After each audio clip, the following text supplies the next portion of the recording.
All right, let's dive into a story that really unravels the very fabric of what we think of as reality. This isn't a journey to a mountain peak, not really. It's a journey into a tear in the world itself, and it explores one of the most unsettling ideas in all of literature.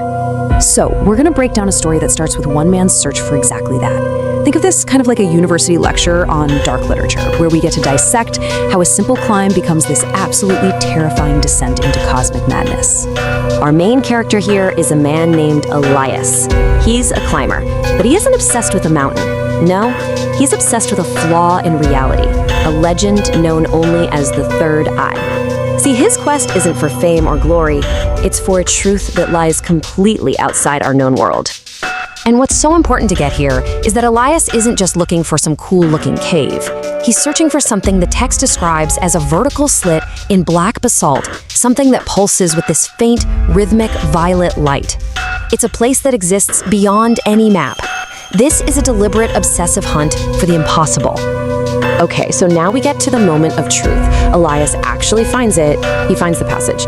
And this is the exact point where the world as we know it just begins to break apart and the real horror starts to creep in.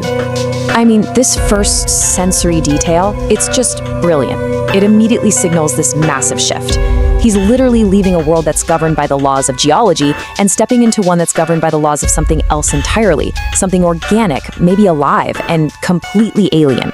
And you can just see the stark contrast here, right? This is a complete violation of physics.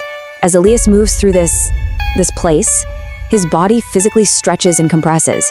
And the sound he hears? It isn't the wind. It's described as a giant heart beating.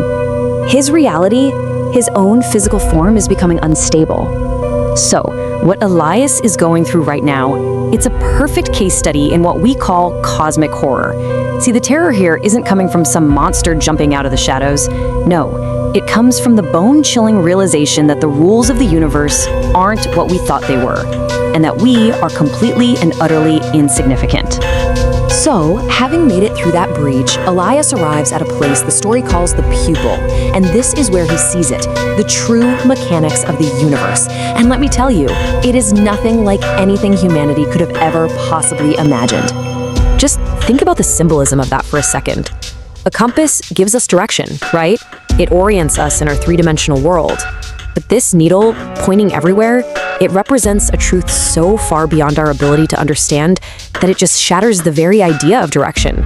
It's an impossible, horrifying truth made real. And this table basically lays out the key players in this new reality.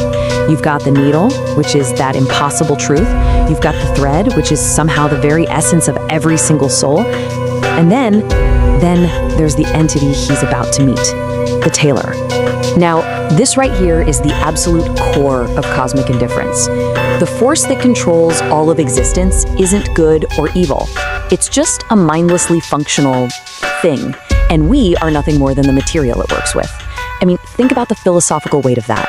If the universe is just a mechanism, then everything we do, our art, our wars, our love, it's all completely meaningless. We're not just small. Our entire idea of purpose is a delusion. So that brings us to the big question. What happens when a conscious, striving human being is seen not as a person, but as just a flaw in the fabric of existence? All of Elias's ambition, his incredible journey, his very identity, it all gets recontextualized in an instant as a simple imperfection. He's not a hero. He's not a fool. He's just a knot in a thread that needs to be smoothed out. His entire being is meaningless to it. And this transformation, you can't even call it death.